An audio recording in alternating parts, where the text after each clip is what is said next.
Refus ou renaissance? La lettre de refus est tombée de l'enveloppe comme une pierre, et mon cœur a suivi le même chemin. Après des mois d'attente et d'espoir, le rêve de décrocher ce poste tant convoité s'était envolé en un instant.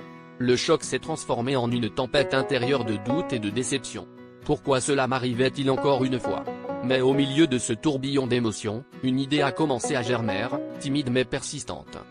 Assis à la table de ma cuisine, entouré de tasses de café vides et de papier griffonné, j'ai commencé à imaginer un nouveau chemin. Chaque refus, chaque échec, avait été comme un coup de burin sculptant une nouvelle version de moi-même. Et si, au lieu de dépendre des décisions d'autrui, je prenais les rênes de mon destin? Créer ma propre entreprise devenait l'évidence, la réponse à tous ces déboires. L'idée était terrifiante mais étrangement excitante. Jour après jour, je me suis plongé dans cet univers inconnu, apprenant à chaque pas, transformant mes peurs en carburant. J'ai découvert une résilience insoupçonnée, une étincelle créative que je ne soupçonnais pas.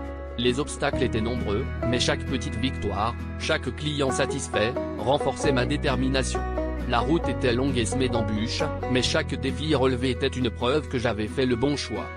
Aujourd'hui, en regardant en arrière, je réalise que cette lettre de refus était en réalité un cadeau déguisé. Elle m'a poussé à sortir de ma zone de confort, à oser rêver plus grand.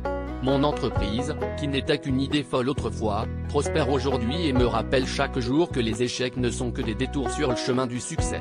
Leçon apprise, parfois, le moment le plus sombre est celui qui précède l'aube d'une nouvelle aventure.